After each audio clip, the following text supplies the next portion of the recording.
This podcast is brought to you by CDkeyoffer.com. Use offer code BrokenSilicon to save 25% on all Microsoft software. And then it is also brought to you by JLC PCB. Get a $10 coupon for Flex PCBs at the link in the description. We'll talk about these sponsors more later. But for now, let's just get on with the show.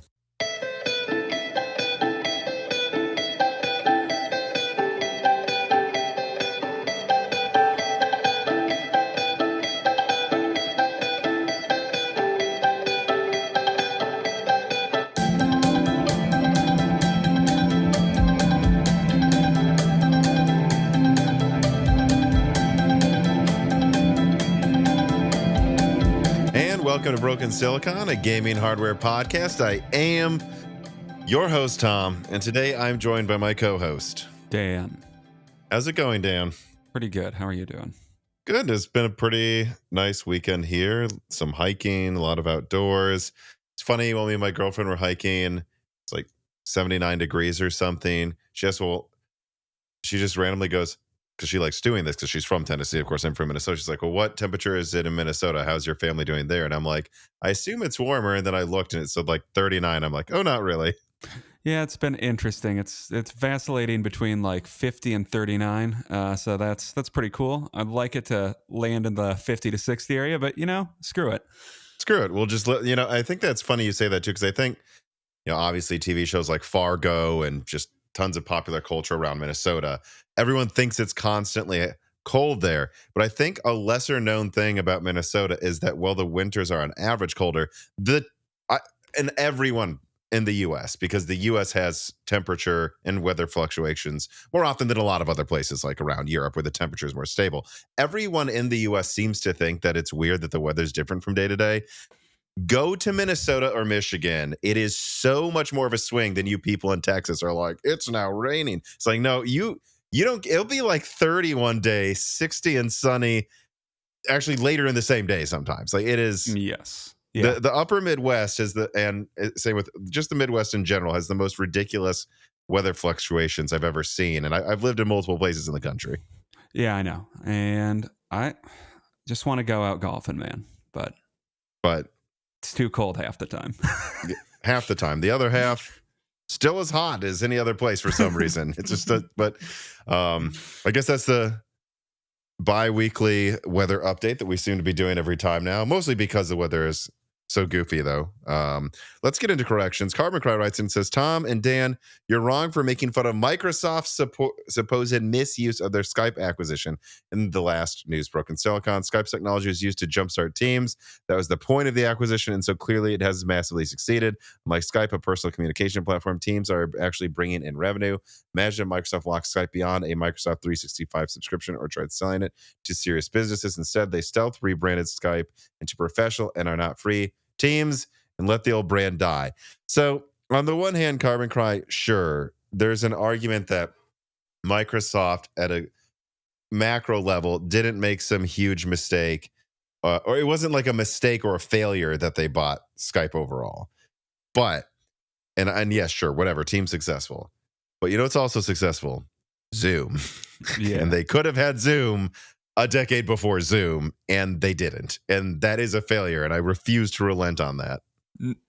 Yeah, and I don't know. I mean, Teams is kind of I guess it's a fusion of that and their like email service to an extent. But no, they had Skype for 10 years, and for half that time, Skype sucked.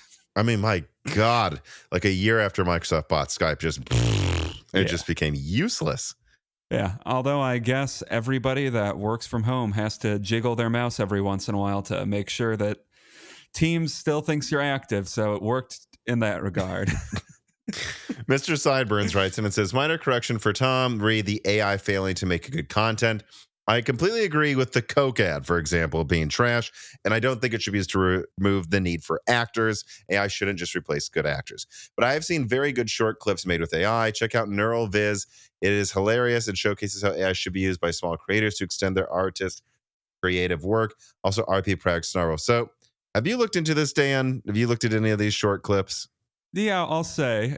I think this guy who's making these is clearly a creative person, and Yeah, I would guess AI lets him do more than he would be able to animate himself. So that's cool.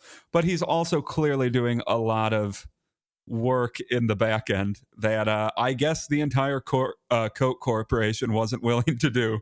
That this one dude is like, well, I'll write a script for it and I'll do Photoshop work on the things that AI is animating. And it's also like a kind of uncanny valley type of style for his videos, which I think AI probably could work better for anyways. Right. And again, I think that brings us back to the overall point. It's like, Mr. Sideburns, thank you for writing in. If you're saying like completely dunking on AI and saying it's completely useless, like I don't think me and you, Dan, think it's completely useless. Every now and then I use it for like a small portion of a thumbnail. But, you know, that's not worth that much money. And I'm lying to you if I didn't think I could make a good thumbnail for any video I make without the AI. I just think it enhances parts of it. And the problem is, I don't think me and you are going to relent on the opinion that only using AI is nowhere near where it should be and looks like a complete joke anytime that's all it is, which was your point, right, Dan? Yeah, but he's not just using AI. Yeah. And So like, I'm not using my AI as my personal assistant or something because it's probably just going to do things wrong. yeah, I mean, I've messed around with Copilot, as you know, with that Strix PC I have that doesn't actually use the neural engine yet for the Copilot, which is really cool. Uses silicon there, everybody. But it seemed kind of good, like looking up things. It's kind of useful for Googling. But then I said, can I name you? And it had a female voice. She goes, yes. I said, your name's Sabrina.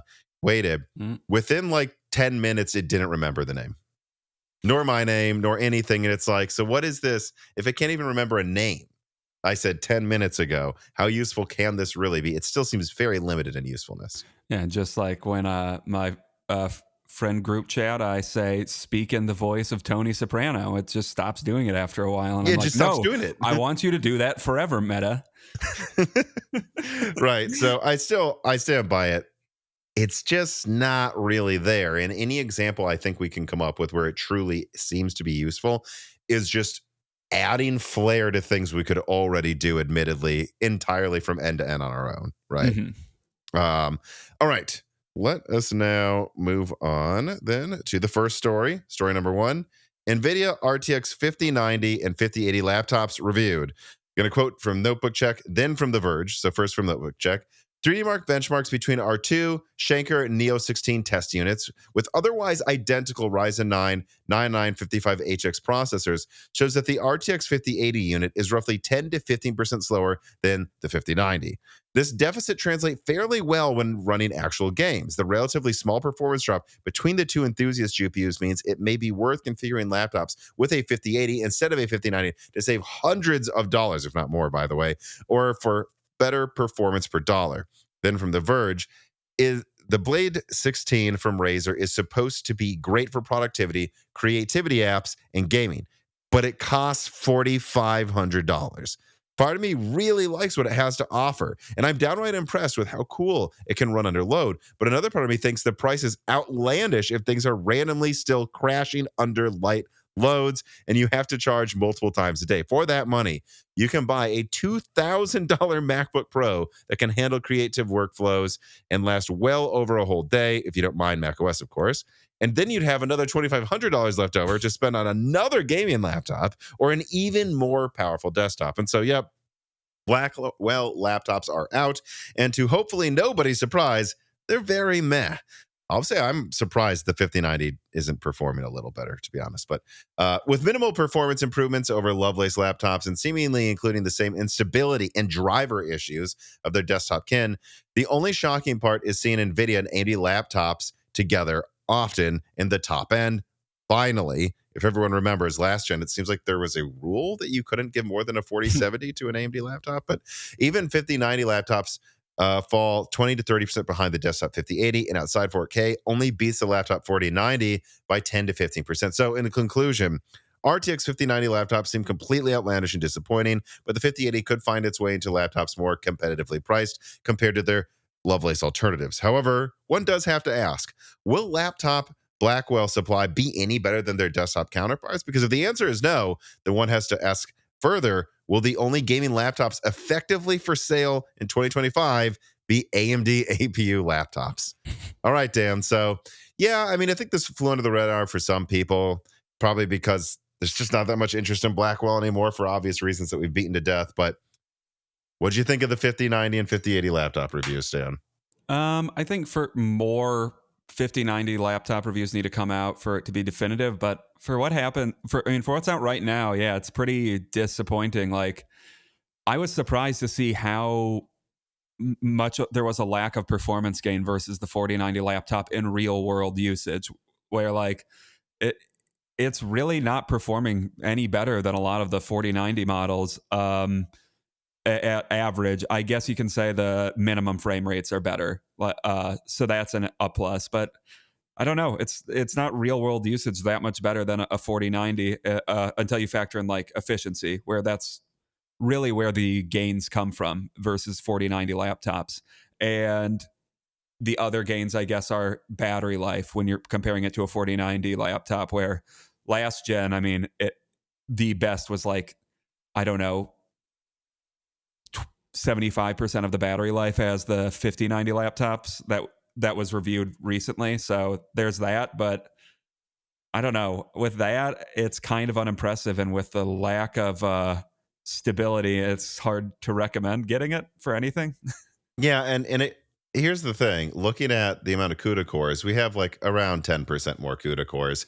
So, that's still kind of a bigger difference than I think we saw with a lot of the other Blackwell uplifts. So you have more of a CUDA core uplift, I believe, than a lot of desktop counterparts. But on top of that, I think a lot of people will miss this. The 4090 laptop edition did not use GDR6X because NVIDIA doesn't use that in laptop, or professional Mhm. because it's not for professional. I don't think it's validated for ECC or EEC or whatever it is, error correcting. And then for laptop, GDDR6X really just isn't efficient. So you're going from 18 gigabit per second to 28. And the performance uplift is 10%. Again, I don't know what Blackwell is doing with its bandwidth, but it's not a whole lot, it seems. No, I don't know. I think there needs to be a lot of postmortems on this because something's rotten in Blackwell, Tom. Something's rotten in Denmark, Blackwell. Denmark Blackwell. Sheriff Lotfi writes, and it says, "Hello, Tom and Dan. For some reason, some antivirus now blocks the NVIDIA app from being able to update itself or update NVIDIA drivers.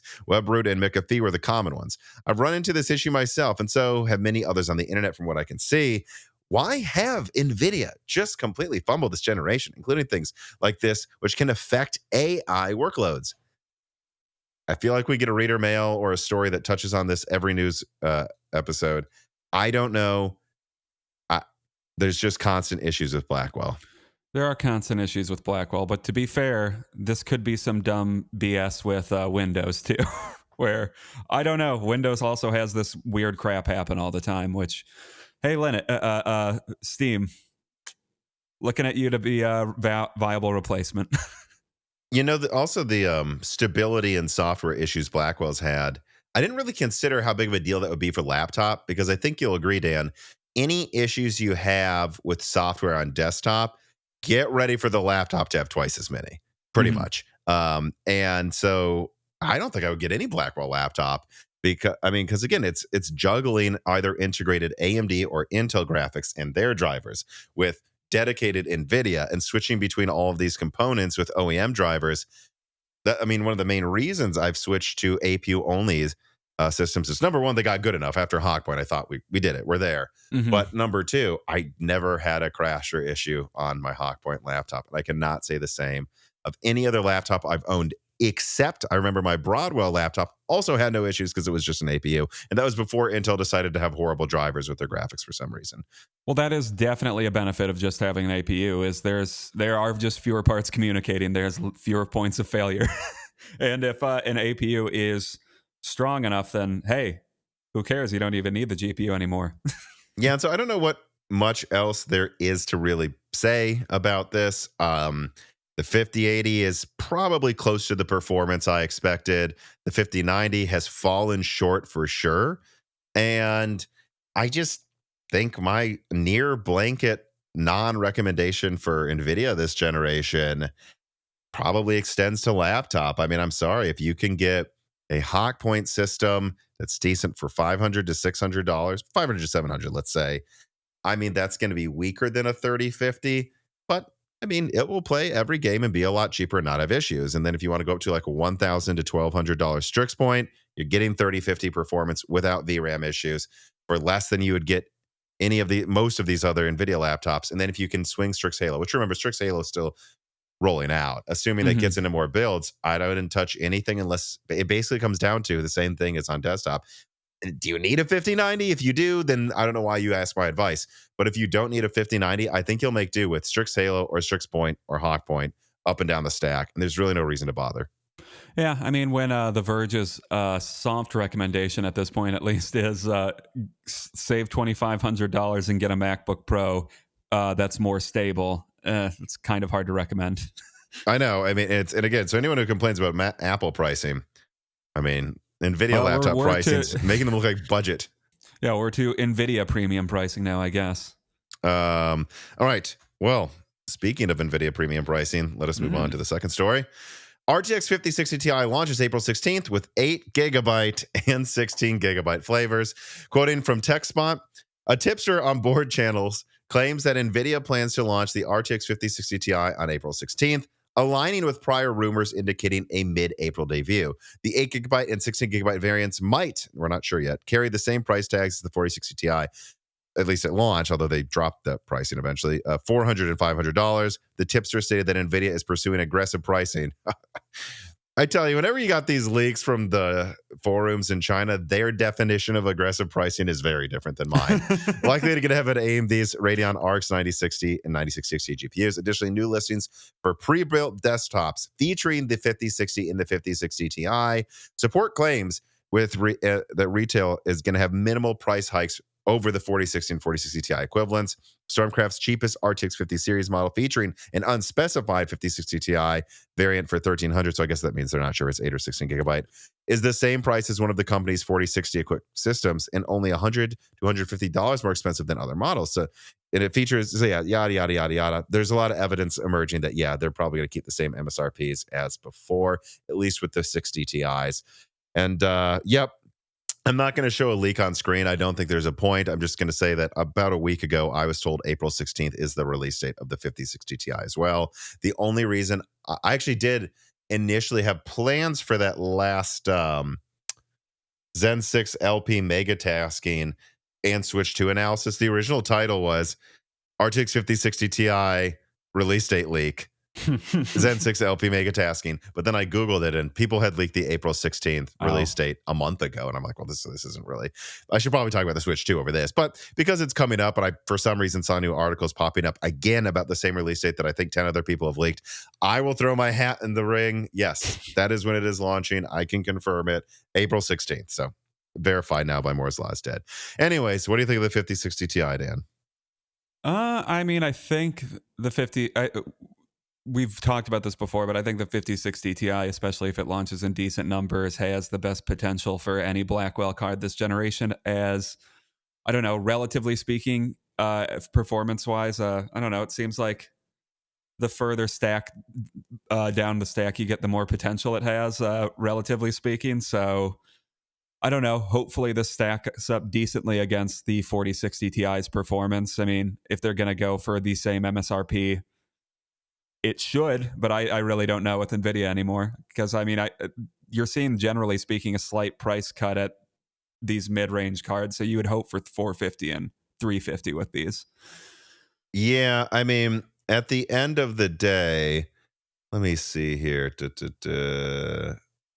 me just pull up a chart of the specs of these things.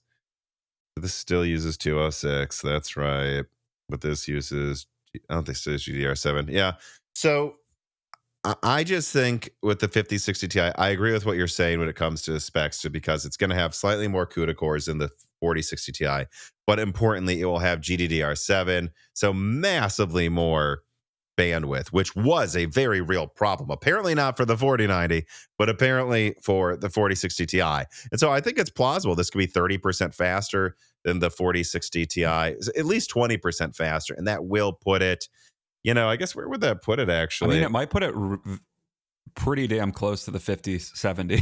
I don't know. Um, well, the 5070, if it doesn't run out of VRAM, which is a huge if. Yeah. Uh, yeah, I don't know. Tech Power Up estimates it might be only like 30% faster than it. So that's what annoys me though, is this 8 and 16 gigabyte nonsense. Were it to be 399 with 12 gigabytes, I would recommend it because it's like, yeah, look, the 5070 costs 30% more for 30% more performance, but that performance ain't that useful because you don't have enough VRAM. It'd be a Mhm. decent 399 offering, but making it $500 for 16 gigabytes. I mean, I'm sorry, like this thing then is going to land somewhere around 7700 XT to 7800 XT performance, probably between them.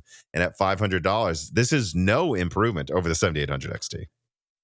No, that's true. I mean, and that's the problem with this generation is I guess if you're comparing them against other cards in a vacuum, against other Blackwell cards, it looks decent. But really, at the end of the day, they're offering 2 years ago prices for today. I mean, today.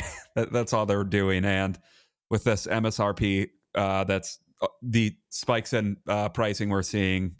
Who knows what this is actually going to land at? Like this thing could end up being like $700, $800. Oh God, I hope not. But I doubt that. But we'll see. Yeah, I think the last Broken Silicon, Tim from Hardware Unboxed was on, and he made a very good point about how we should think about VRAM on lower end cards.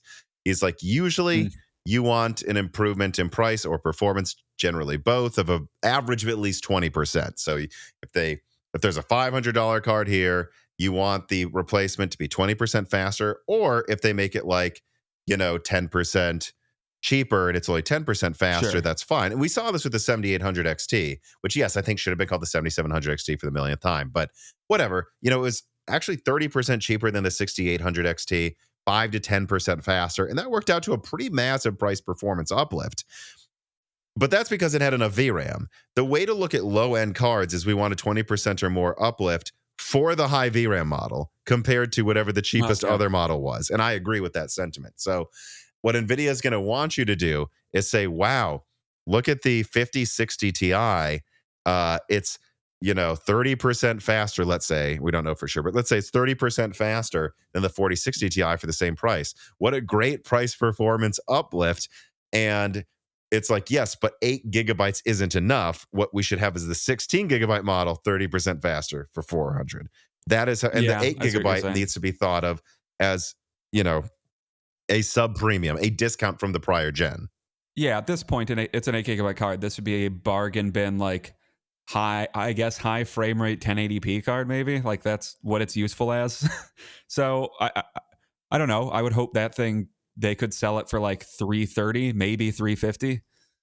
Yeah, I don't know. I just think it needs to be 1200, 12 gigabyte, $1,200. Yeah, I think it needs to be 12. $1,200. I think it needs to be 12 gigabytes for 399, 16 gigabytes for maybe 449.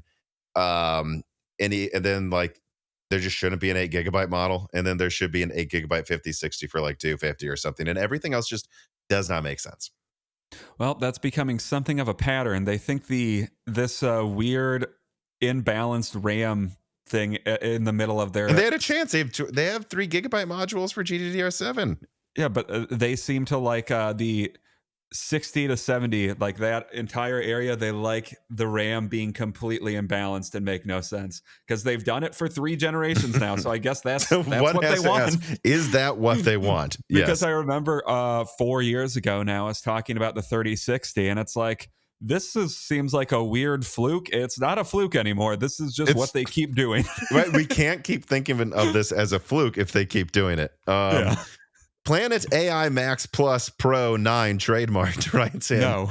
and says on Broken Silicon 303, Tim mentioned how higher VRAM variants often have significantly worse price to performance than their standard counterparts. Could this be intentional to create a planned obsolescence tier and a profit margin tier?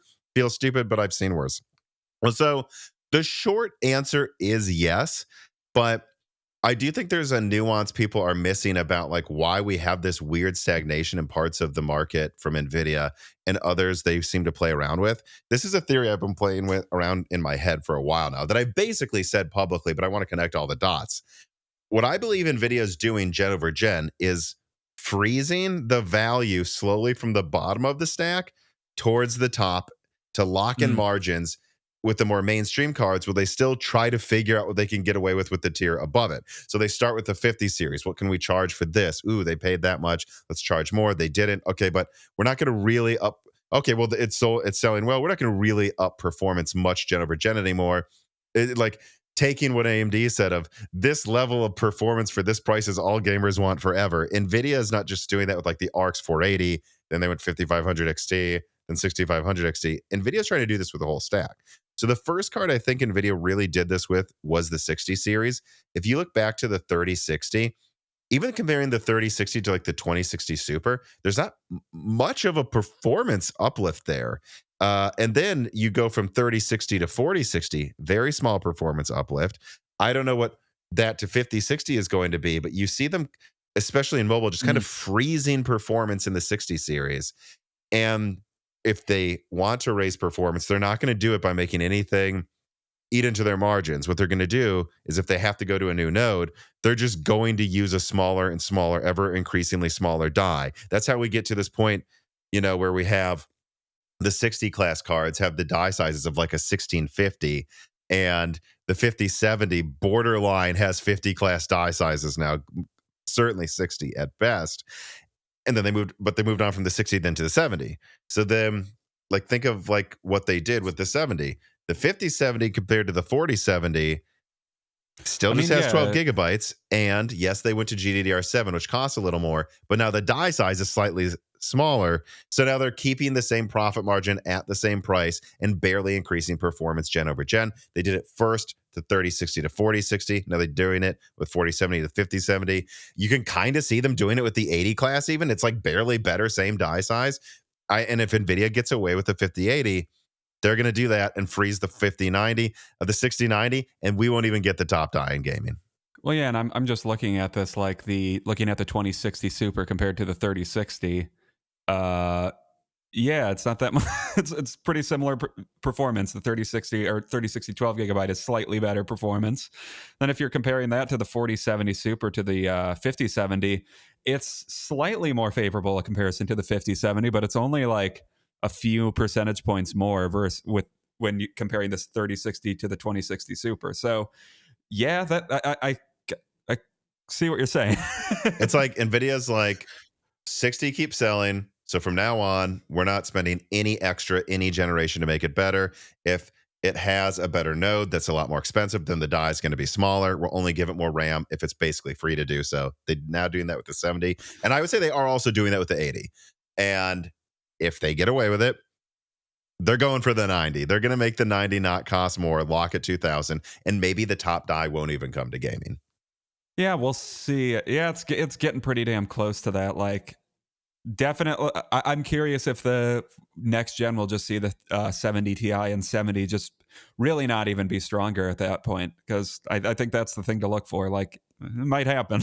And that's where when I've given NVIDIA credit that they're not like Intel. They're not doing this ridiculous thing where they get 5 to 10% better performance and new features every year. They're getting close to that on outside of the top end. They're getting dangerously close to doing that. But all right, let us now move on to story number 3. This piece of content is brought to you by JLC PCB, a trusted partner for easy, affordable, and reliable PCBs and PCBA solutions. They have 19 years of expertise since 2006, and they help electronics engineers bring their projects to life efficiently. Why choose them? Well, because they have unbeatable prices. You can get 1 to 8 layer PCB starting at just $2. They have large-scale production and cost-effective manufacturing for unbeatable value, and this is in-house production with full control over every process, ensuring quality and stability and strict quality control. So get your PCBs produced in as little as 24 hours. And right now they have a special offer. You get 5 pieces of 100 by 100 millimeter 2-layer flex PCBs for only $2. And this supports Pi, FR4, and 3 MTake stiffeners. And so Check out the link in the description to get access to this deal and support Moore's Law is Dead today. AMD Zen 6 Medusa, Olympic Ridge, and Bumblebee fully detailed in leaks. I'm just going to quote some of the things I said from the Moore's Law is Dead video. So I will say that Olympic Ridge for AM5, so Zen 6 for desktop, this looks like it's going to be an expensive generation. As has already been leaked, AMD is using a new bridge die for lower latency, and then they're also exploring 3 nanometer for the IO9, but maybe with some 6 nanometer variants for cheaper products. And the core chiplets may be bleeding edge, not going from 4 nanometer with Zen 5 to 3 nanometer, not even to 2 nanometer, possibly going to N2X, the highest clocked variant, and then also stacking not one, but possibly multiple layers of Vcache. AMD this generation with Zen 6 clearly wants to win, and they're willing to spend big to make these as powerful as possible. And yes, I'll admit, I'm disappointed that Medusa Halo is coming more than a year after the non-Halo variants, seemingly launching late 2027. Still, I think it's going to be a great product and can't wait to see what AMD does with it and how OEMs adopt it. All of this makes a lot of sense. It's fascinating how hard AMD is pushing for the performance crown with Zen 6.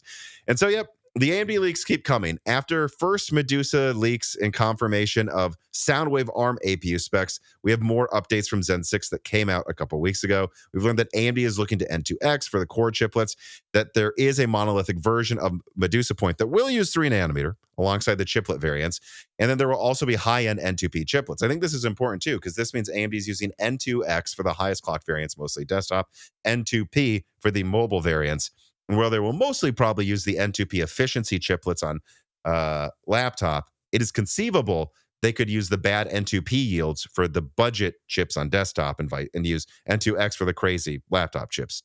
Additionally, let me see here. We've also uncovered Bumblebee, a tiny follow-up to Mendocino for budget laptops, 2 classic cores, 2 C cores, and 2 low power cores. However, there also are some delays. Originally, I was told at least that Zen 6 desktop was going to try to come at the end of 2025 or early 2026. It now seems pretty clear that this is coming late 2026, not only because of roadmaps and documents I've seen, but because N2X, I don't think is in mass production until middle of next year anyways. And so it's going to have to wait until then.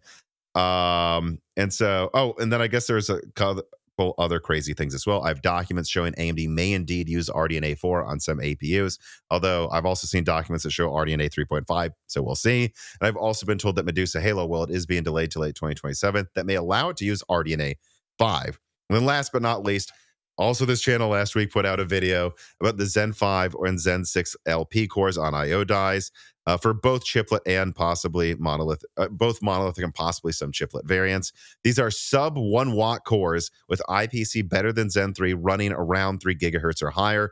And so unless Microsoft and AMD screw up the scheduling, they should be awesome for idle and standby power and great at side tasks. Again, these are Zen 5 cores that have hyperthreading that can do everything, it seems. So it's not like Meteor Lake cores or other low power cores where they only do OS tasks. So that's of course the main point. They might legitimately, you might game on one chiplet and half of the stack, or if not most of it, can still have 2 cores in the background handling streaming or Chrome tabs or something. So I think the conclusion I made in that video as well is that this could also make a lot of Zen 6 products feel like Threadripper. I mean, at a minimum, it seems like Medusa Halo will have 26 cores and 3 core types. That's crazy. Well, yeah, I mean, with desktop CPU, we'll see how much those 2 cores matter if they have if you're getting like one of the 24 core ones. But I don't know if they're still making like 8 cores even, which I don't know if there's a point. But if like 10 cores become the new 8 cores. I suspect that, but I have no proof. That's just my guess. Sure. And they have those 2 extra LP cores that don't that sip barely any energy. That would be great for side tasks without really any noticeable increase in performance. And I mean, I think the big application for them is mobile. That would still be a nice benefit to desktop. Right.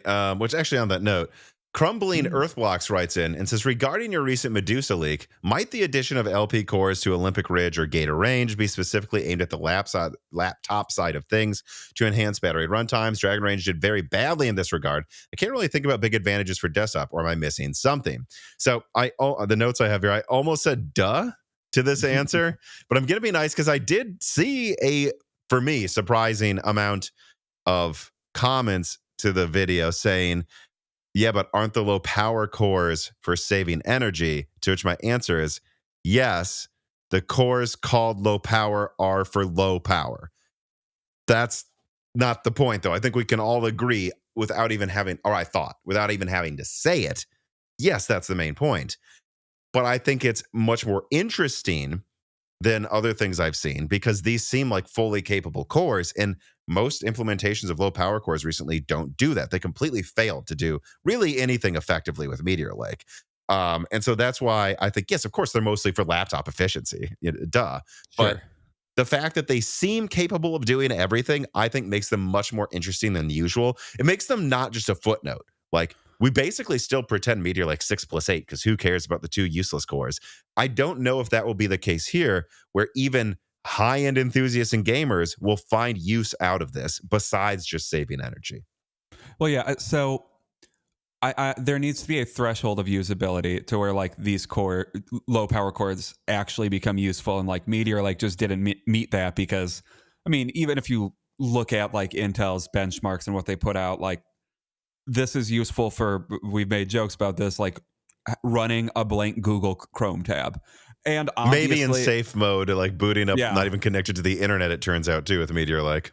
Yeah, and obviously, once you're past more than I would guess a couple tabs even on Google Chrome, yeah, you might want to start moving to one of the C cores, depending on which variant you're getting, or a full core.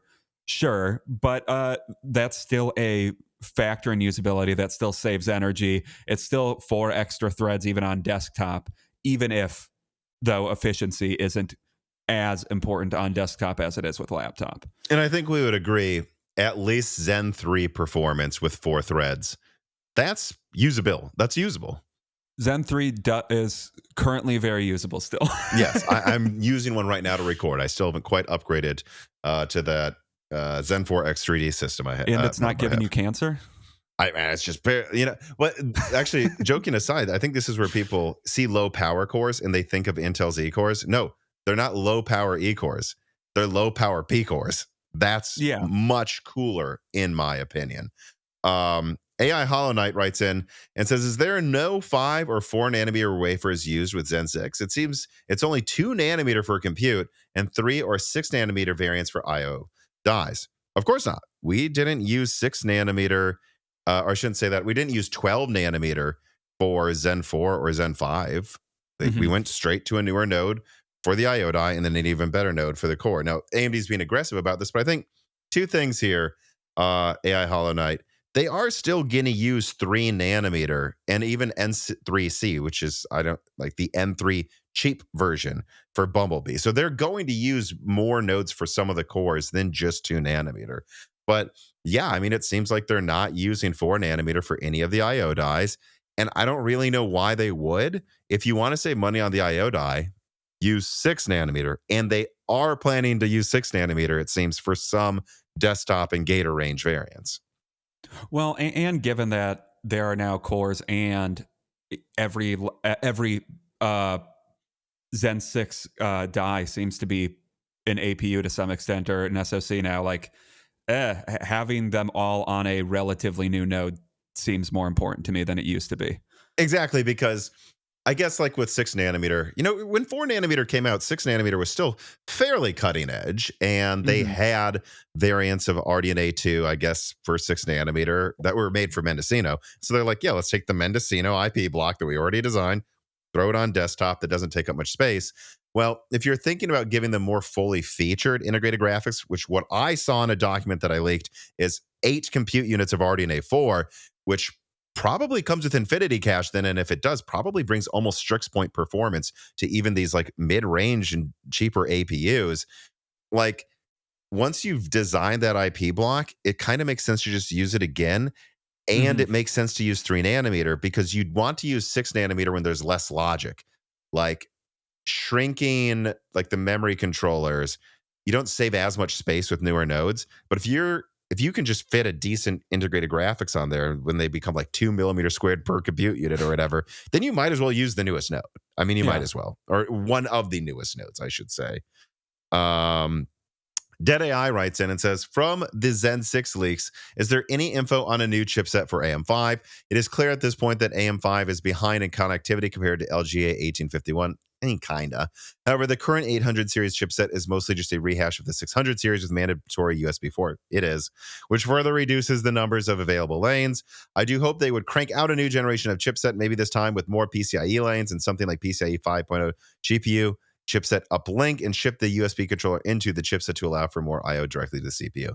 Yeah, I mean, I totally agree with you, Dead AI, that I would like to see what would it be called, an X970 Extreme or whatever they want to call it. Sure. You know, Or that maybe they'll call it 11 because it's fun to skip just skip numbers. numbers. Yeah, I would want to see a standard uplift for the normal Extreme that like at least adds 4 more PCI Gen 5 lanes. You have 2 SSDs, unless you're getting some weird minis for a motherboard here. Like it's the only one I'm aware of that manages to do that. Only manages it to do it by not giving you SATA and all this other stuff like that. They sacrifice that to be able to do that. It'd be nice if Which you didn't have to sacrifice that. But you know, if, and it isn't if, they are going to have a 26 core Olympic Ridge, because I'm still not sure if they will just use 6 nanometer on desktop for the IO die, which means no okay. LP cores probably. If they do that, though, I doubt they will, though. I think at least the flagship will have them. But if they do that, though, that's 26 cores, 3 core types. I mean, AMD, give us the 90 class motherboard. Do something that doubles PCIe from 16 to 32. I will buy this in a heartbeat, assuming I can buy it if the world hasn't collapsed. And this is going to feel like Threadripper. Give people a pseudo Threadripper option. Go on. Yeah, I mean 24 to 48 to 50 or yeah, right, 48 to 50 56 threads.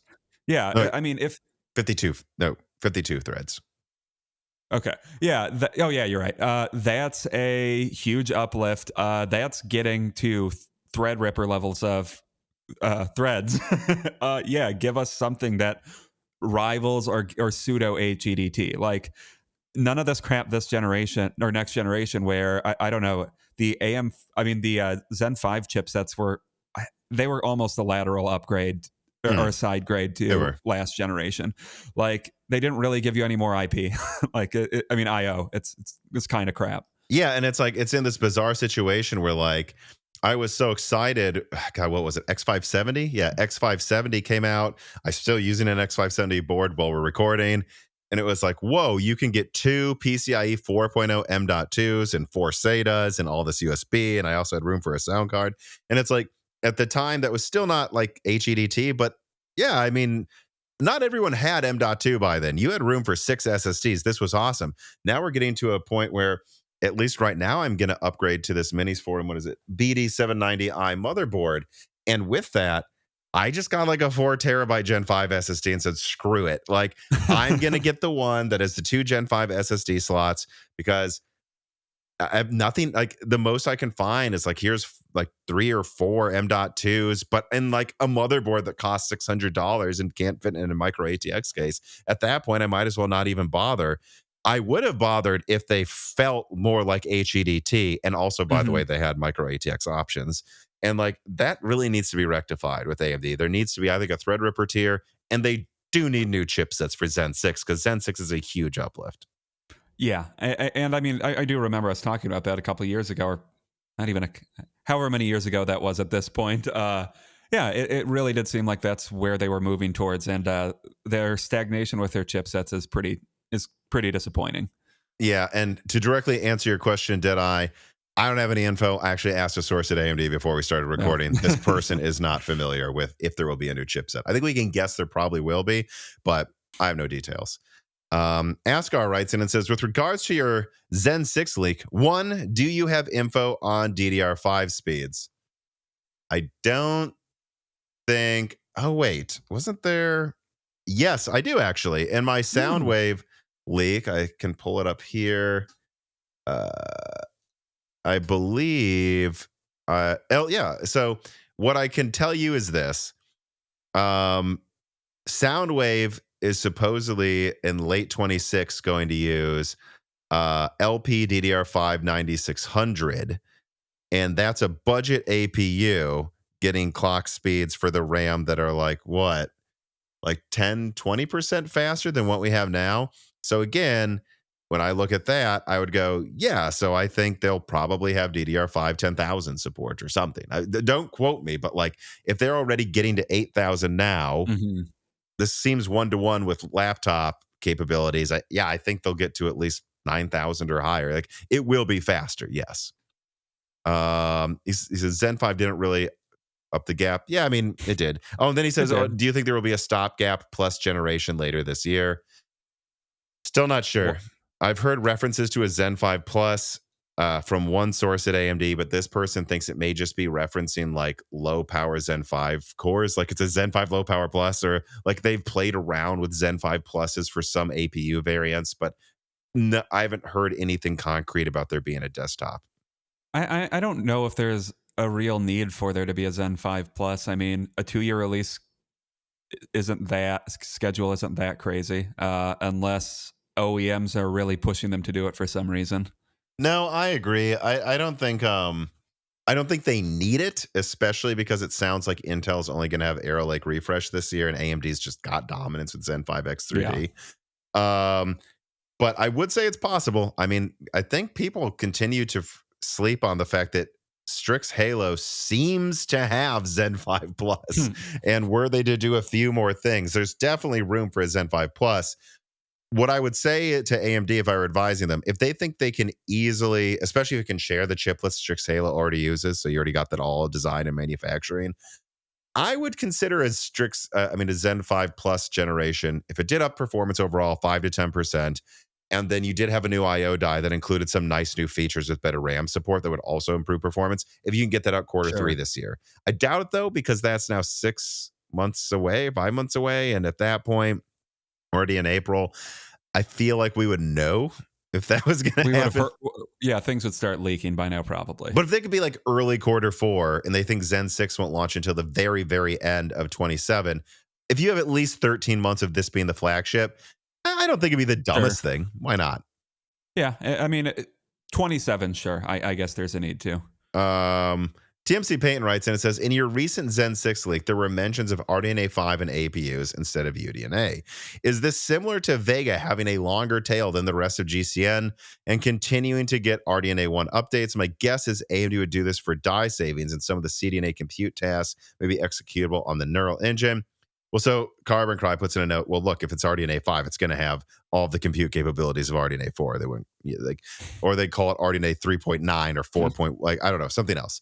So no, they would just have that. The reason I keep saying RDNA 5 is because that's what people in AMD are calling it, everyone. And I don't remember if this is. I thought this was something they put out. RDNA 5 would be, or UDNA would replace RDNA after RDNA 5, right? I don't remember if they Or said is, that officially. okay, But what okay, I will say is, at least in AMD, they tend to refer to it as RDNA 5. I'll say this though. Here's some examples. On a lot of documents, they don't say AI9 laptops. They say R9. So they still call them oh, R9 despite marketing stupid naming. And so it's like you have to remember that this is very arbitrary. And I've heard people sure. say they don't know what they're going to call it yet. But they are calling it RDNA 5 because it's the next thing. And if you think about that, AMD could just decide to call it UDNA. Yeah, they're calling it RDNA 5 internally because that's the next iteration of what they're developing. Yeah. And I will say this as well. I think people forget this. I don't know if you remember, Dan. The RDNA 1 naming was a surprise. Like, I think most people were calling, like back in the adored leaker days, like most people were calling what was it even called? The 5,000 series? Whatever. No, because they come up with 5,000 series out of nowhere too. Yeah. Like everyone was calling what was going to come after Vega, like GCN 5.0 or something. And then RDNA was kind of a surprise that at first Mm. in rumors sounded like a halfway step to RDNA, but then AMD did a big presentation addressing this where they're like, my job today is to convince you RDNA is not GCN. Like, and so it was kind of a surprise that this was a fully new architecture, I feel, when it came I'm out. trying. Am I misremembering? Were people calling it Navi back then too? Most of the time. I I mean, think that's what. so. And so Okay. I think you're right. And so, because Navi was on the roadmaps. Well, yeah. And so people were thinking of it as like, whatever it was, Polaris, Vega, Navi, stars. And there was no evidence in roadmaps that were public that they were going to call this anything but a GCN 5, 6, whatever point oh. Sure. And so then RDNA 1 was announced, and it's like, oh, it's an entirely new architecture. So this could happen with RDNA 5. It's called RDNA 5 now. Internally, most people expect it to be that publicly, and they could just decide to call it UDNA if they want to, but they might not. I don't know. Yeah, I guess I don't know what AMD thinks anymore. My thought was like whenever a generation doesn't go well, they think they need to burn the brand, but I don't know if that's the case. RDNA 4 is going well, so I'd call it RDNA 5 unless this really is some like big thing. If it's an actual enthusiast, like they think it could challenge the 6090 or 7090 or whatever the hell they call it, I could see why they would rebrand. Clean Sweep writes in, says, hey, Tom and Dan, with how bad the GPU market is right now and Zen 6 is off into 2026, do you see AMD revealing Kraken APUs on AM5 at Computex? The 8000G series is getting a bit long in the tooth, and with tariffs looming, it seems like we need something to fill the GPU hole in the market. I mean, I'd be more excited to see Strix come to desktop, right? I don't know about Kraken. Kraken really isn't going to bring on desktop anything that newer than we can already get with Hawkpoint. And because AMD can kind of just sell off the worst yields of Hawkpoint or Phoenix still on desktop, I mean, eventually I guess I'd assume there'd be some Kraken that comes to desktop for the worst yields or getting rid of stock, but I don't see what's interesting about it. Yeah, I don't know. I feel like that might be a 2026 thing. That's and I agree. Strix on desktop is going to be far more interesting. And again, if that's actual low-end performance. If you're desperate for, I think we covered this in the tariff die shrink that just came out. If you're desperate for, like, I keep seeing this. People are like, well, I might want to get these APUs for AM5 as a backup in case there's a depression and I can't get new GPUs due to trade wars or whatever for years. I'm like, guys, no, get this now for less. Get something like this now. They're like $800 new. They come with tons of RAM, Strix Point, SSD slots. Get a mini PC as your backup in case your desktop breaks. I don't think you bother waiting for some APU that's not going to be better than what this mini PC offers anyways. Yeah, I really don't see something an APU, or I don't see a build being that much more better value than one of those pre-builts. Yeah, again, that you can get now. And they've already can get now before tariff marks up. So just get that now if that's what your goal is. Lucas writes in, with Tom's latest Zen 6 leaks in mind, do you think those APUs might finally provide that next gen jump Valve wants to make a Steam Deck do? I think quite possibly. I think RDNA 4, if they do get a 16 compute unit V-cache IP block for some of the APUs, because I'm still seeing some documents suggesting 8 compute units for some models, and I don't know if that means they're going only with 8 for most of the stack, or if like it's just one of them. But if they do have 16 compute units with 16 megabytes of Vcache, yeah, I think that'd be 4 to 6 times faster than the Steam Deck. It gets you to kind of PS5 like gaming on the go. I really think it would. Maybe I'm overestimating how strong like something like Bumblebee could be, but do you think Steam would go for Bumblebee? I think that only has 4 RDNA 3.5 compute units. Oh yeah, okay. If it were a newer version of RDNA, maybe, or a more advanced version of RDNA, I could see it. But the point is, they're going to probably have the tech to get there. And I think let's see what happens with these low power cores. Because if these things really do use less than a watt each, I don't know. I think they might go with 8 Zen 6C cores for like 8 watts total from the CPU at most, and maybe even while gaming like 4 watts. And then you could tag on there a 10-watt integrated graphics and really make it thinner than the existing Steam Deck. Because if I was Steam, I would want 4 to 6 times the performance, which would get you to, again, not quite PS5 performance, of course, but like at a lower resolution, basically the same settings, it would feel like a PS5 on the go. And then I would also want it to be a little less bulky. Or Big Brain, there were those Medusa points that there seems to be like, what are 3 versions of Medusa point? What if one of those gets canceled and Steam swoops in and says, we want you to make that? Yeah. I feel like they would go fully custom this time, but it's certainly plausible. There was a monolithic 3 nanometer 8 compute unit model. It sounds like a Steam Deck. That kind of sounds like a Steam Deck. Sure, you might. Although I don't think they'd go with 12 cores. Sure, I don't think they would. You don't know for sure. All righty. let us now then move on to story number 4. Intel reconfirms Panther Lake effectively launches in 26 and provides no updates to ARC. Quoting from video cards and then some editorialization as usual, Intel has made several statements about Panther Lake in the past, but never about the release date. The company was planning to mass produce the chips this year, and the belief was, yet Pat acted like this publicly, it would enter the market this year as well. Well, according to the latest roadmaps shared during Intel Vision last week, the company is now listing Panther Lake as a 2026 client product. Worth noting that there is no desktop version shown in the slide, possibly confirming this product is only for mobile devices. According to Intel, Panther Lake combines the power efficiency of Lunar Lake, the performance of Arrow Lake, and is built to scale with 18A. The company also says that it is on track for volume production later this year.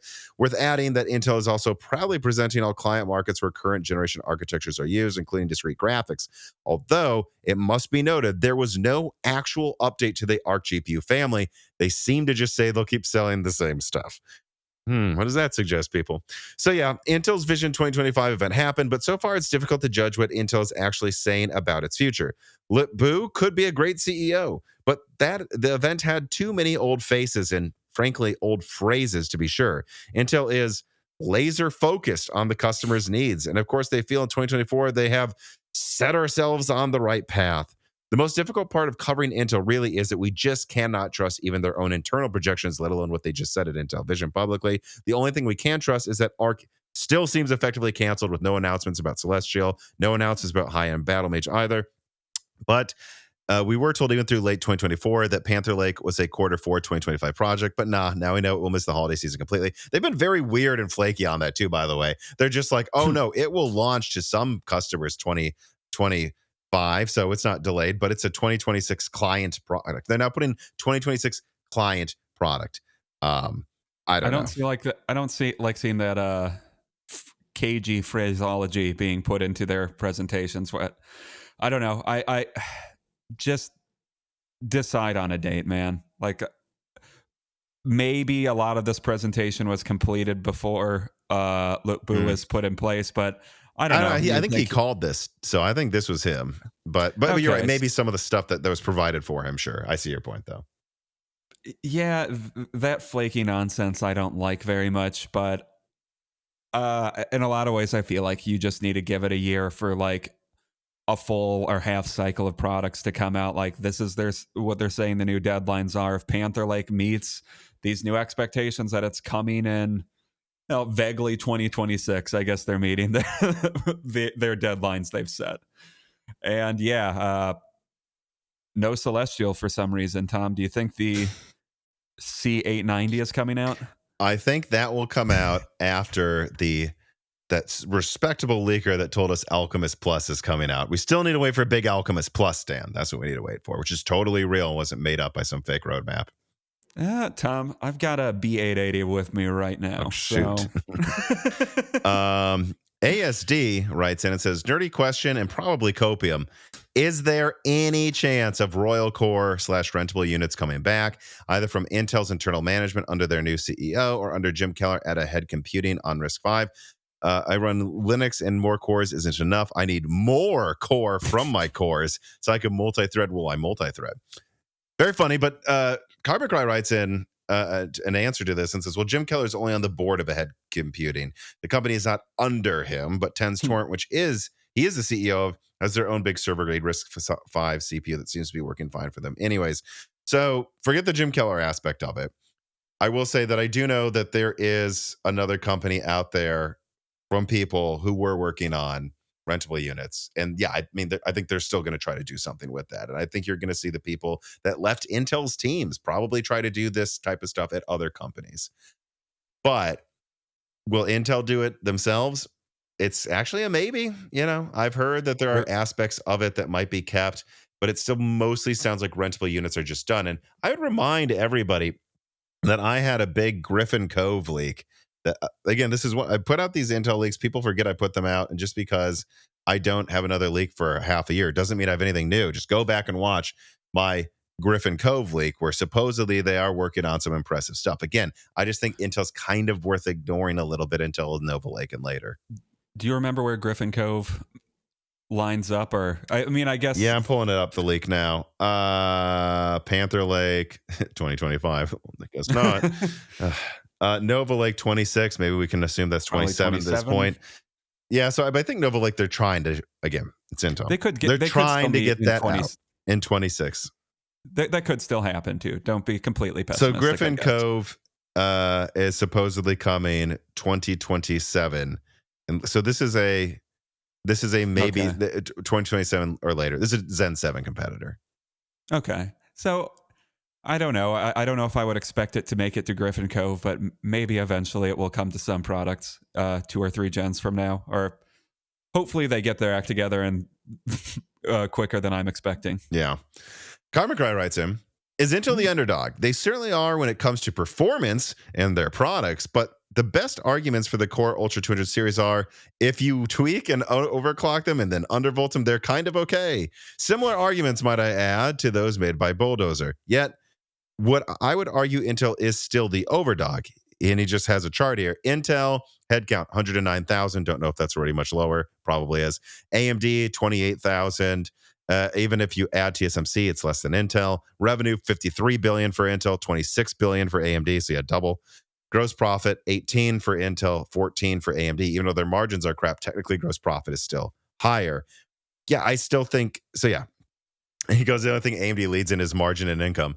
Yeah, I mean, look, Intel is not the underdog. They're still the juggernaut. I think we're getting close to them not being the overdog.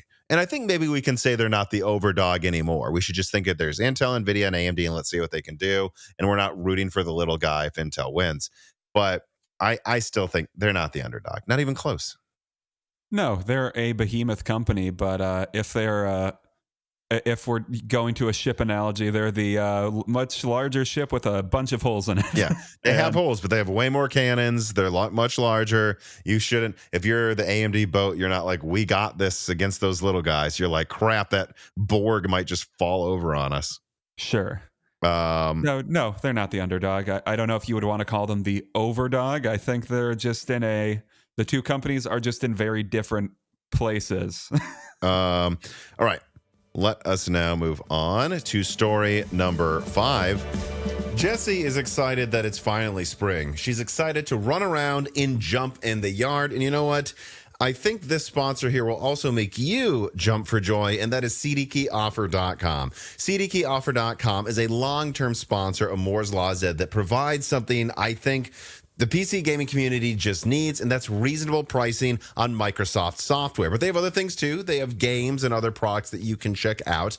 And the reason we've worked with them so long is they are good to us, and they've been good to the community for pretty much the entire life of Moore's Law is Dead. And so I recommend you support someone that supports this channel. And you know what? If you want to, make sure you use offer code BrokenSilicon to save 25% on all Microsoft software, and Die Shrink to save 3% on everything else on the website. Again, using those offer codes helps the channel, and it also helps you save money on something that is already much more fairly priced than you can get elsewhere. Again, support Moore's Law is Dead at CDkeyoffer.com today.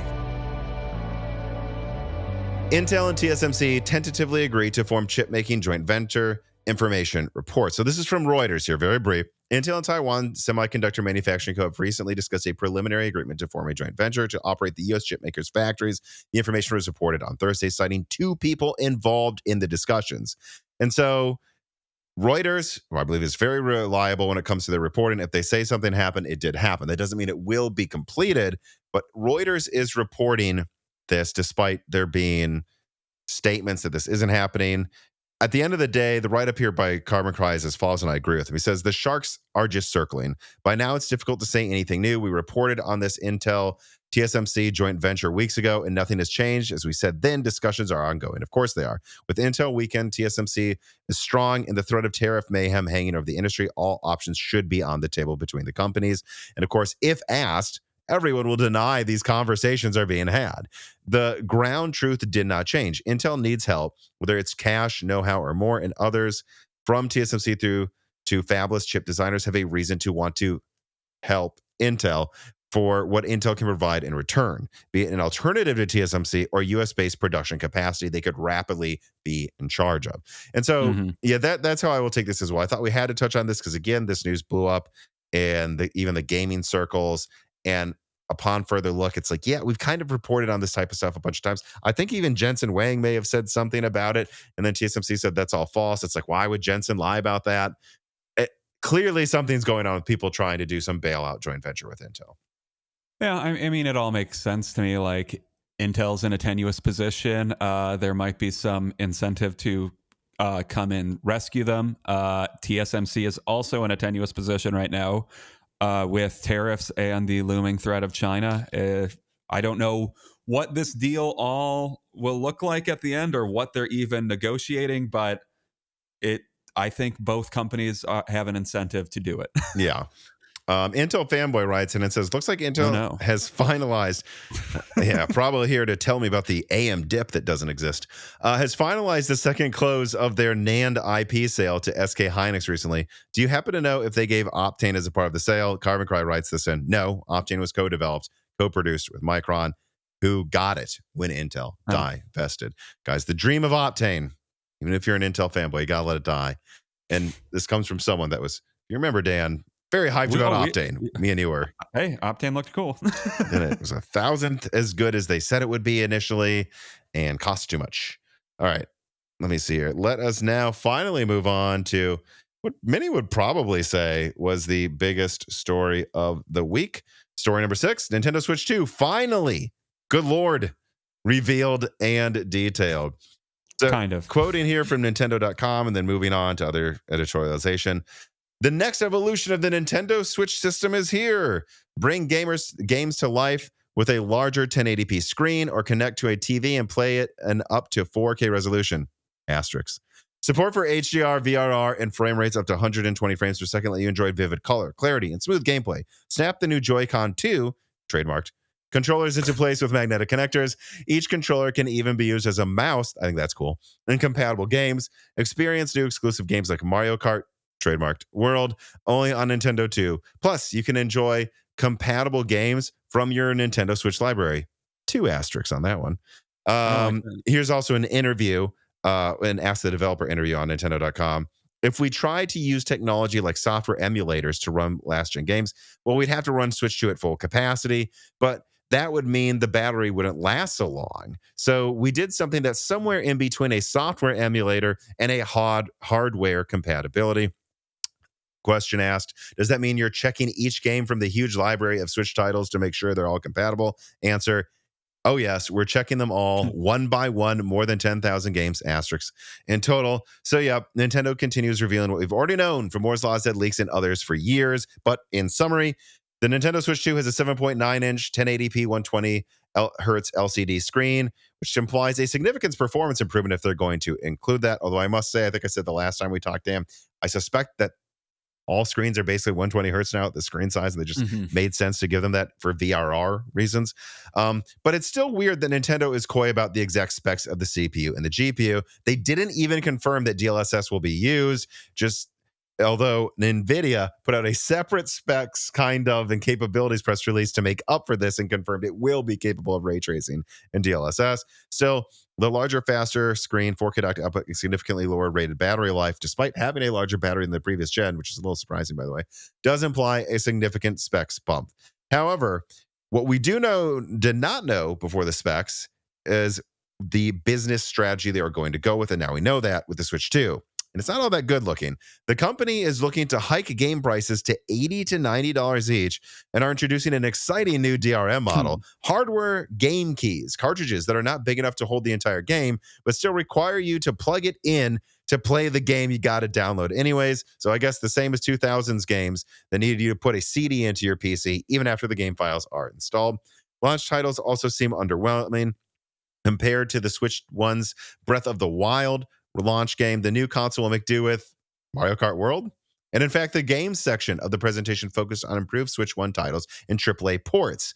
And that is a positive, though. The AAA games that were presented did look good, especially Cyberpunk 2077, running in good quality at reasonable, stable 30 frames per second, supporting up to 40 frames per second in VRR when docked. that shows that the Switch 2's metal for now looks pretty good, at least. However, the new tariffs did rain on Nintendo's parade. I don't know how they didn't see this coming, with a notably high US MSRP, more high than other regions, people. And unless they have region locked they're like region locking hardware in other places, so you can't import it to the US. And they're now even canceling pre-orders in the US, but more on tariffs in the next story. So what did you think about the Switch 2, Dan? I mean, positives are I'm glad they're leveraging DLSS. Hopefully, a lot of titles actually get to high frame rates or 4K while docked. I doubt it, but like, I mean, if they do like DLSS performance mode or some version of that, maybe you could get there. And like what I saw from the presentation, the games looked pretty good. So that's, I mean, I think the main positives out of it. And then the negatives are don't love DRM. I hope we don't start seeing a bunch of BS like you see every time or a lot of the times DRM is implemented. And I don't know, the $80 to $90 game thing seems meh to me, but I bet every other game company is high-fiving right now. Yeah, like, I think I mentioned this. Finally say $90 games. I think I mentioned this too. I bet Sony is just because they were going to raise the prices on games for PS6, and I bet they were going to begrudgingly do 80 instead of 90, but now I bet they just do 90, and they're like, well, blame Nintendo. Yeah. So, yeah, and again, it's like, I don't want $90 games. I don't want games for more than $10, people. But I have to say this. Look, what do you... Compared to the inflation of everything else, games are dirt cheap. I mean, I think Pokemon Stadium was like $60 on Nintendo 64. And if you look at inflation, it should be like 120 now or something. And so games have been very cheap. And so that's not really a surprise to me, although it's unfortunate. Also, I can add, and I covered this in the video that I put out analyzing the Switch 2's launch and what they revealed. I was told that the game cartridge thing basically already exists. Like, I talked to a developer who's like, oh, there's already games for the Switch 1 that require you to download the game anyways. And the biggest reason I was given is it's because Nintendo has, I believe, like I don't know if 8, but I know at least, I think 16 gigabyte, 32 gigabyte, and now I think with Switch 2, 64 gigabyte cartridges, to which I said to one developer, wasn't 64 gigabytes for a game? Seems big enough to me. And they said, yeah, but they charge a ton of money per. So I don't remember what it was off the top of my head, but if you're charging someone like $10, $20 or even $5 for that cartridge, there's a lot of indie devs that don't want to pay $5 for a cartridge. And so it's like free advertising. Well, not free, but advertising at storefronts. You'll see your indie game at Best Buy, and then they paid for the cheap cartridge that Nintendo overcharges for. And then that way people may pick it up for their kid when they're shopping. So that's what that's mostly about, apparently. And apparently it basically already exists. They just gave it an official name. A thing Nintendo will never stop doing, weird form factors for their games. So they're more expensive than they need to be. Yeah, you think you do. So the storage media is more expensive than it needs to be, not the game. Yeah. So, and I've told that they're not very fast either. Like, I think they're much faster for the Switch 2 because they need to be to like stream assets now, like a modern console. But they're still like pretty freaking slow for what you would get from something like this. Like the minimum, they went for the minimum spec, and so that's like one of the only like downsides there I can say. Outside of that, though, yeah, I mean, look, I don't know. I think the thing looks fine for Nintendo. That's what I said also in my analysis video. I know there's people that are like, well, they've got a carbon cry in the chart he put together, said a 2021 smartphone CPU. Yeah, I know, guys. And I know that they're probably, at least I'm still told, going with Ampere, but at least they're going to 12 SMs, 50% more than what the Steam Deck, has. And they've got custom tweaks to it, and they're giving you an okay screen. Like, it doesn't seem like they completely cheaped out with this. The way I put it again in the video is like, if this was an Xbox handheld with these specs like Ampere, this would have come out 2 years ago for $400 or less. Yeah. But it's Nintendo. But, at least it seems like it will be able to run games. Like, genuinely, when I look at this, I think Cyberpunk's very telling. The fact that it can run 40 hertz locked. I know that's not enthusiast, but I think this will run pretty much all AAA games for the foreseeable future. Yeah. I guess the barrier will be, do you care enough to put this on Nintendo rather than can you Yeah. this generation? Which I've seen people go, oh, they can fit it on the Switch if they want to. No, they can't, guys. They could. They're not. They can't fit Horizon on the Switch. They can't. No. They are certainly Horizon 2. They cannot do that. But yeah, I don't know. What else do you think about the Switch? I mean, feels like we've talked about this for a very long time. I'm not really seeing anything here that surprises me. I guess besides the battery life, which is 2 to 6.5 hours, which is lower than I expected. I heard they were going, including for people at Nvidia, for something like 8 hours in handheld mode, and that's not what I'm seeing here. That's pretty disappointing. I mean, given that I think it's supposed to be used in handheld mode a lot of the time by like kids, that's a pretty bad detriment for that use case. Yeah, but I don't know. I guess we'll have to see what that means in practice. They say 2 to 6.5 hours. Let's remember they're also saying for backwards compatibility, they have to put an asterisk because they're not 100% sure. But Yeah. ultimately, the PS5, everything's compatible. Like that wasn't an issue. So maybe 2 to 6.5 hours is on average the same battery life as like the Switch OLED. I don't know, but maybe it's not. And it still seems a bit lower than expected. Yeah. Maybe that, like you said, maybe that's just a weird artifact of some of the game emulation. Maybe. But yeah, I don't know. Not much else to add. I just pointed out again, everything this channel leaked was correct. It did use Ampere. It did have 1536 CUDA cores. A lot of people said it would have less. I was right that they didn't cheap out on the specs completely, at least in that regard. And that the way they're going to achieve this performance on, I almost said desktop, but on docked mode is that their dock really is a real dock now that has a cooling thing that opens up so that you can genuinely go from like crank it up. Yeah, from like I think triple the clock speeds or something is what I kind of heard they wanted to do. So all that's confirmed. Subscribe to Moore's Law is Dead. Support us on Patreon. We got all of that stuff. I don't know anyone else talking about that. I keep pointing at the camera. All right. Moving on now to probably the least fun story of not only this podcast, but every podcast on Earth right now. Story number 7. Trump tariffs hit the global economy. Quoting from Tom's Hardware, and then again, moving on to editorialization. For now, the sweeping import tariffs enacted by the U.S. government do not tax imports of semiconductors. Still, the Trump administration is preparing separate tariffs for sectors like semiconductors, pharmaceuticals, and possibly critical minerals. Apparently, Trump expects to impose tariffs on chips very soon. The chips tariffs are starting very soon, and the pharma is going to be starting to come in sometime in the near future, said Trump at a White House briefing. Earlier this year, Trump threatened to impose 25, 50, or 200, I thought I saw 250% too, tariffs on semiconductors produced in Taiwan, but remained quiet after TSMC committed to investing an additional $100 billion in its production capacity and an R&D center in the U.S. So, yep, chips have escaped the gallows for now.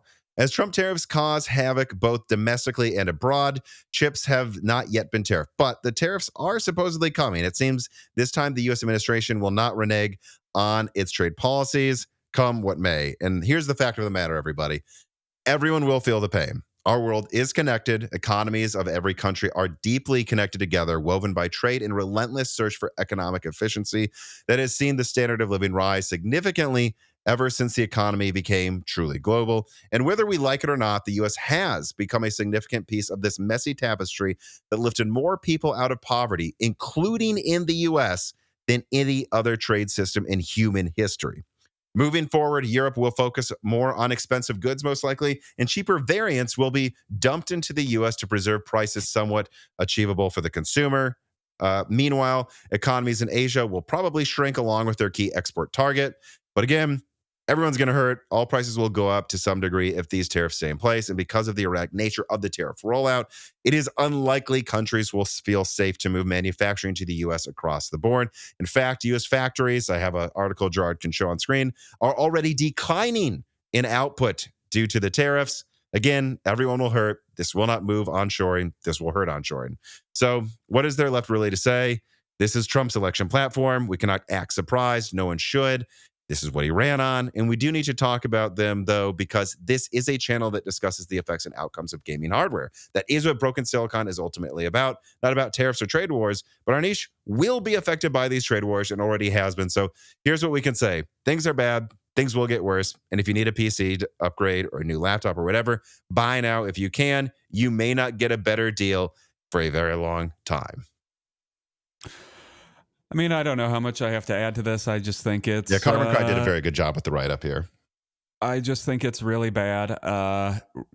Whether you're in the US with us or abroad, everything in the US is going to get more expensive. The job market is going to be hurt. Nobody's jobs are going to get eliminated.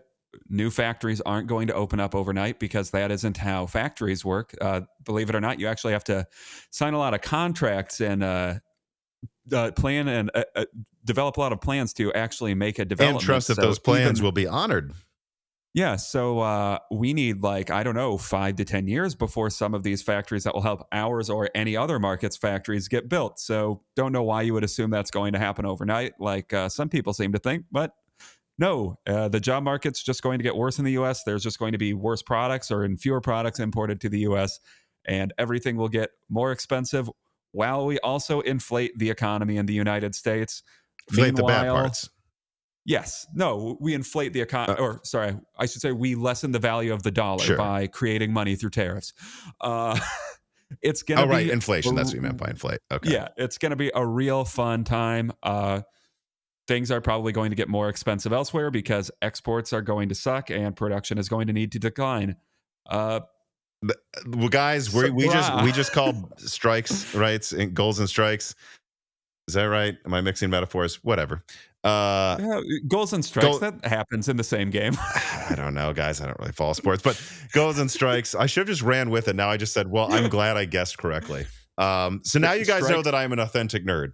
Strikes and runs, you can say that. Strikes and runs. I don't know. And we're just calling this is a really bad strike. Like it is what it is. Like all evidence is there. There's really nothing to the contrary. You can see markets collapsing.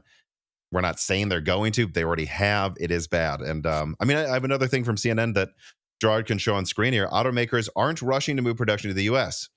I think this is the one thing I would say here. And I would recommend everyone, if you want to support Moore's Law is Dead, one thing that is not inflating is the price to join the Patreon. We have a new die shrink that just came out. We're not going to have a lot of reader mails on this episode about tariffs because we just did a 40-minute video analyzing how things will affect you and which products you should buy now and what you should prioritize buying before other things if you're worried about tariffs affecting the price of something you want this year, which it will. It's going to affect everything. So check that out. Tons of questions and answers there. Please, lowest tier gets you access to that. So one thing I would add on to this that I don't know that I talked about in that one that much is I just want to be clear, like the evidence so far is that what you're going to see is countries kind of gang up to avoid the US. I've seen people say things like, well, they have, and I don't like this. I'm in the US. So this isn't me like rooting for it or like this is me being like I really don't. I don't want things to be more expensive for me. And like in the write-up said, like what you're gonna see is budget crap versions that they can make cheaper probably come to the US. Like I could see a situation. I'm speculating here, but I could see a situation where there's like the 2025 model year for cars. I've told you this offline, Dan. And then there's the 2025 H2 model year, and it just pulls out some features you would get in Europe for the same price. And they just pull it out because maybe that part's made in some country that's extra tariff. Who knows? Maybe it's made by penguins, which are apparently a big problem. And then you just don't get it in the US, but it costs the same. Like that's what they would do. And that's what you're going to see. Like the Switch be more expensive, things be more expensive, and they're not going to onshore to the US because of how erratic this rollout is. What they're going to do is avoid the US and try to cobble together prioritizing into Europe. And for those that hear me say this and are shocked, I said that's probably you can see it in like reports coming out now. This is what I said I thought would happen if these tariffs were sweeping and big months ago, where do you remember, Dan? I said something like that's why Sony is rushing the PS5 Pro into the US right now. It's to get into the US before tariffs. And then I remember we had to read our mails, what will happen to Europe? Well, if the tariffs are truly bad, they'll probably prioritize sales in Europe. And so Europe's probably going to get better supply now. So congrats to Europeans, although your prices are going to go up too because of all of these tariffs. They'll probably get more supply than the Americans for a little bit. Yeah, I mean, speaking of penguins though, Tom, those penguins on Herd and McDonald Islands, they are the #1 manufacturer of LiDAR scanners in the world. So those are probably getting removed from cars. It turns out they actually were doing, oh my God, if I look for this article online, everyone's using the Madagascar penguin for the pictures. Anyways, but yeah, so I don't have much more to say about this. It's very bad. We have a die shrink out that advises you on which components will go up in price first. It's just $2 to get access to the Patreon. That will give you access to the Discord and hundreds of other pieces of content. So please support me, Dan, Gerard in Spain, and John Philippe in Canada, and Carbon Cry in the Czech Republic if you can. There for more information. ASD writes in, "Hi, Tom and Dan. Love the show. So, Trump's tariffs were announced, and it includes a flat 10% tariff as a minimum and a 32% tariff on Taiwan, which would seem to confirm another round of federal funding for Intel foundries, at least.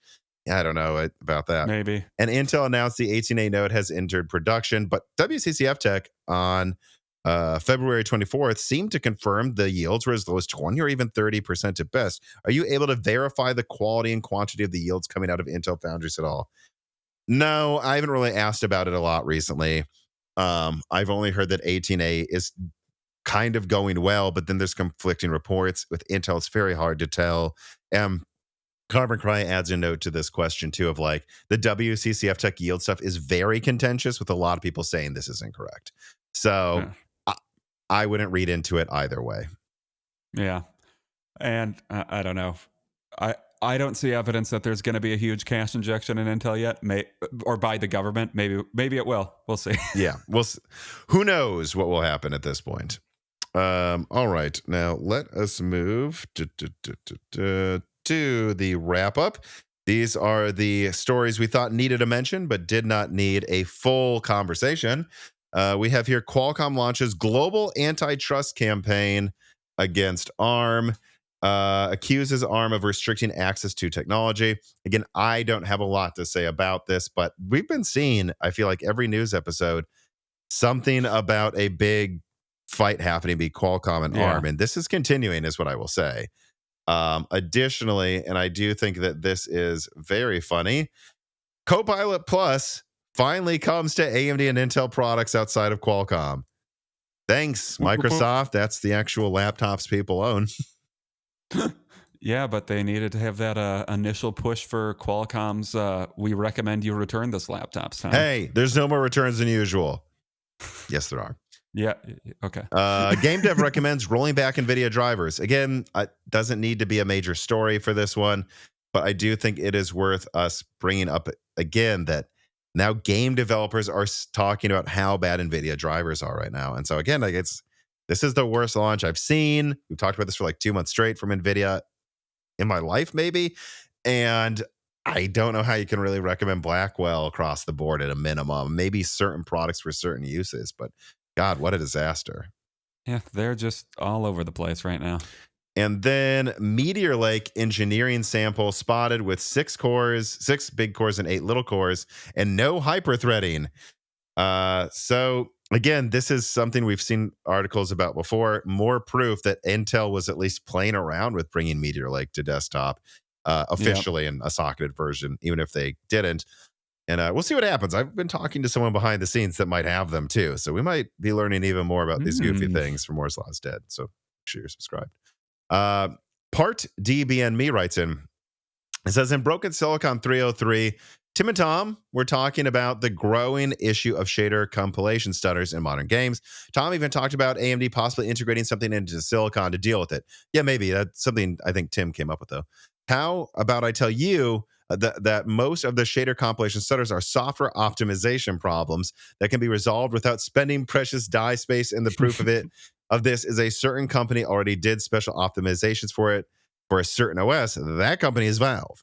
In 2019, Valve introduced something called ACO shader compilation, AMD compiler according to Valve, into the Mesa driver stack. ACO helped improve performance, and it significantly improved shader compilation speed for AMD GPUs on Linux. Digital Foundry has found that an ROG Ally using Bazite Linux has less shader compilation stutters compared to Windows. The big example was Final Fantasy VII Remake.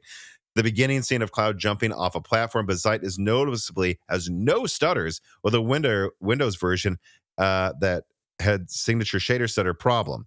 Valve proved years ago that this problem can be addressed via software optimization, and it requires the biggest players, AMD and Nvidia and Microsoft, to produce some solutions for Windows. Yeah, I mean, look, me and Tim were just spitballing there, number one. Number two, it sounds like you're still mostly saying it just makes it faster. It would still be nice if there was some IP block somewhere that made it happen in the blink of an eye through hardware Sure. acceleration. I didn't see you say here that there's no issues whatsoever. And that's always going to be a problem that these aren't consoles. Even the Steam Deck claims to be. It's not quite a console like a PS5 where there's like one or two versions of hardware. And of course, the shaders are already pre-compiled. Yeah. The Forbidden Juice writes in, Tom and Dan, if you were to order the most fumbled or embarrassing launches of the past 10 or so years, how would that look? I think the order might be Blackwell, Snapdragon, Alchemist, Zen 5, Battlemage, Air Lake, Meteor Lake. Okay, so let's do this. Let's play this game here, Dan. That 40, 80, 12 gigabyte backtrack. Let's go in order. So what's the most fumbled? Are we agreeing these are the? Yeah, these I guess are probably start with the least. most fumbled. The least? Of your list, RDNA 1. Sure. I don't think that actually was a fumble at all. Debated. Yeah. Which this is the thing is he didn't include all of them. So RDNA 2 isn't on the list, and like, but I don't think we have time to talk about because there's 50. There's no reason to include them. Yeah. But I'd say RDNA 1, I put that at the bottom. I don't think that was a huge mistake. And then after that, I guess RDNA 3, because even though it had tons of problems, it still was generally successful at first. And then I put Zen 5, because Zen 5 had big problems, but they were very short-lived. Yeah, I think there's an interesting thing with the Forbidden Juices list where I think there's a bit of a recency bias in this, but Sure. With the exception of. But I'm not going to go through everything here that we can remember. And then what would I put above that? Okay, so I think I'm just going to cut to the chase. I think Raptor Lake. Well, okay, Dan I think Raptor Lake. I guess if we're talking about launches, where does a launch end in a product line? I think Raptor Lake Plus is maybe the worst because of they all broke. It breaks. And then after that, I'd put Snapdragon Elite as the second because it also does not work, but it doesn't break. And then below, go on. I'm just trying to think. I guess given how many people return it, at first I would have said it was kind of felt like a beta launch, but that's what we were all expecting. But people are returning it at a record pace, so it's pretty bad. As much as I compare Meteor Lake to Bulldozer, I'm going to say Alchemist is the third worst, and then below that is Battlemage, because Battlemage doesn't exist. And what a disaster. Sure. And I'm not a Battlemage apologist, not even close. And then I guess, so this is when it gets interesting, Dan. I still think I have to put Arrow Lake, then Meteor Lake. Because I'm sorry, like you can say Blackwell had more issues, but ultimately, I don't think it cost the company that much. And I think Arrow Lake and Meteor Lake coming up far short of expectations has cost the company a ton. Yeah, and I guess Blackwell still does have the performance crown. It's hard to say. Unless you use physics. I think true. I think these are all in a similar bucket where they failed to meet expectations, but all of them work, I guess. Yeah. Well, yes. And so so let me know if you disagree, Dan. Here's the list I have from from least bad to worst. Okay. RDNA 1, RDNA 3, Zen 5, 4080 12 gigabyte. Although arguably that could be not on the list because it didn't really do anything.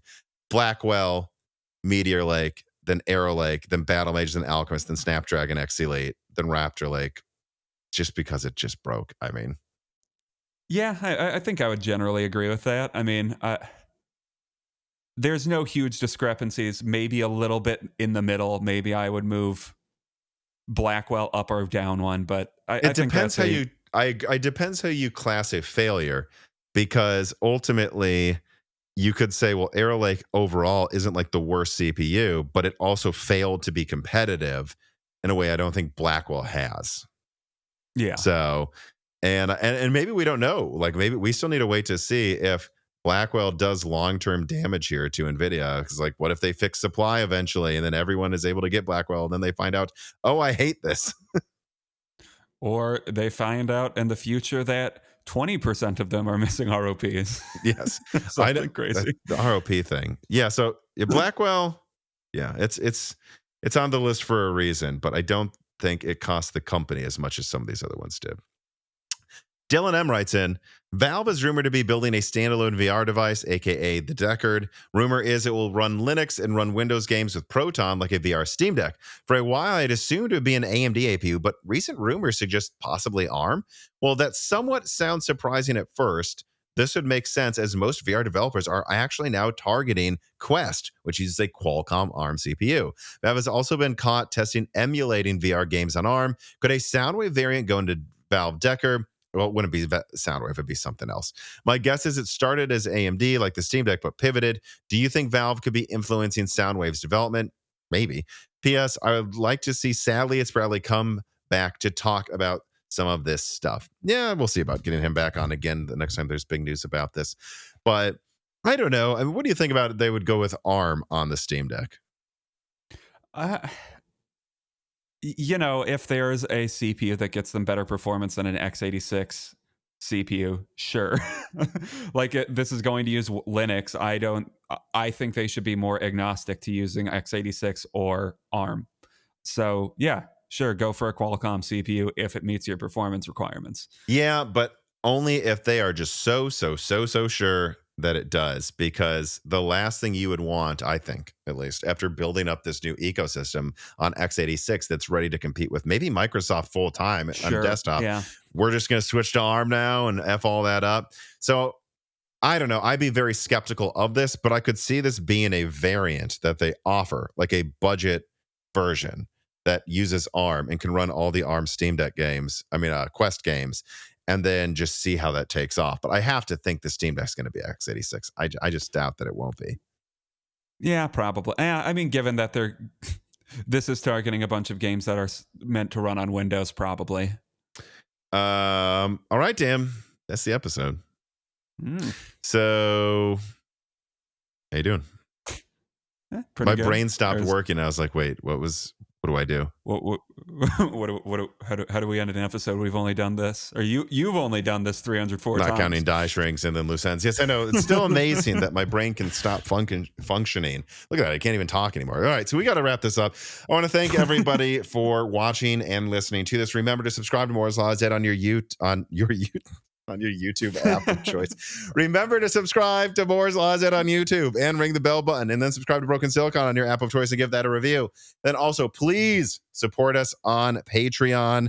We just put out another, like I said, Die Shrink About Tariffs. We have interviews with developers on there. There's one with Daniel Nenny. There's one where we go behind the scenes on like where some leaks came from in the past. There's hundreds of these bonus pieces of content you get access to for just $2 a month. We're putting out multiple of them every month as well. You can get access to free questions for the live streams, questions for guests, the Discord. There's other little projects like Hits and Gems and Flyover States. There's tons of content out there on the Moore's Law is Dead Patreon. So please, we cannot do this without our patrons.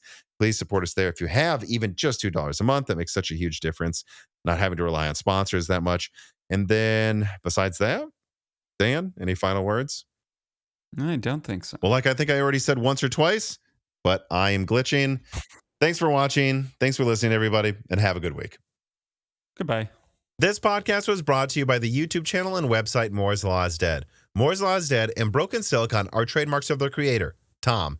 That guy is me, and I am indeed the creator, editor, writer, and showrunner of Moore's Law is Dead podcasts, videos, articles, and other media. However, it's not just me. Moore's Law is Dead is a team, with Broken Silicon co-hosted by my brother Dan, audio editing by Gerard Cortez, renders being done by the industrial designer Jean-Philippe Clermont, and special assistance is also provided by Carmen Cry and Carrie Nosugada as well. Find all of our information at www.mooreslawsdead.com on the About/Support page. In the event you do want to hire me for consulting work, hire Gerard for audio work, hire Jean-Philippe for industrial design work, or you're interested in working with Carbon Cry or Carrie Nosugada as well. You can also find our long-term sponsors on that page if you want to show them some love for putting food on our tables. Or you can also mail us some love. You can send letters or hardware donations to the following address: Moore's Law is Dead, P.O. Box 60632 in Nashville, Tennessee, zip code 37206.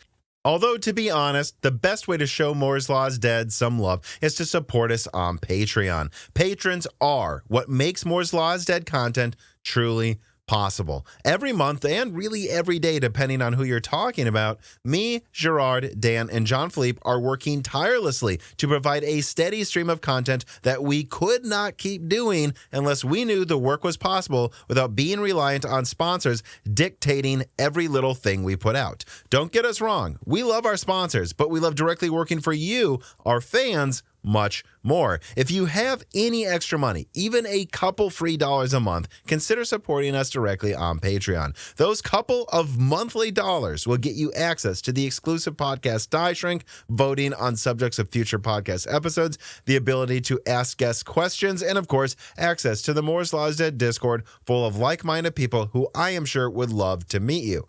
I am one of them. Additionally, higher tiers get access to early, ad-free episodes of Broken Silicon, the ability to ask questions in all Broken Silicon episodes and Loose Ends live streams ahead of the recording, and the entire back catalog of Moore's Law is Dead podcasts, in addition to having thanks in the credits of videos and podcasts depending on the tier, with other perks available as well. And hey, if you cannot afford to support us directly every month, please do share Moore's Law is Dead videos and podcasts with friends and family, and on social media and websites like Reddit. And give Broken Silicon a 5-star review on Apple Podcasts or your preferred podcast app of choice. All of this does really help us so much. But like I said, this podcast would not be possible without the patrons directly providing predictable and reliable support every month. And so now it is time to give a personal thanks to the greatest of the fans. The following supporters are at the 10 gigahertz or higher supported levels: Brad Medlin, Drita Foles, Z Chits, Daniel D, Dick, Nicholas Buckner, Aaron Close, Jan Rauner, Daniel Hyde, MJB1, GZ Ziggy, Toka, SNES Chalmers, Jam Ferriera, Valcom Alev, Jensen Wang, Gregorius Hacker, Sark Castro, Chris Trish, Evan Dingle, Compressed AI Blogs, Hal Booma, Shredbird,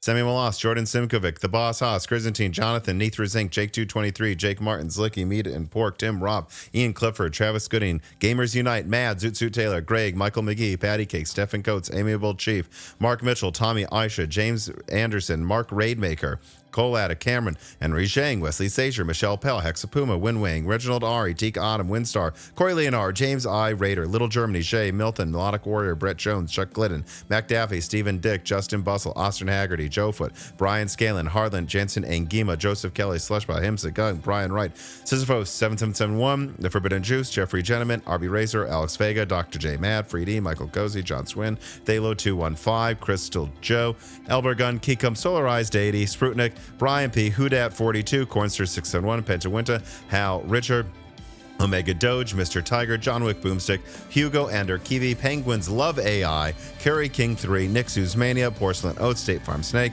Sakosha 37x73, Rye Hill Chief Bulls, Sheriff Lotfi, Kevin Kuntz, Smash Axley, Armin Vakachua, Karim El Masari, Kalan Reichel, Jonathan Harris, and Angel of Cake. And of course, as always, thank you to Sahara for the music.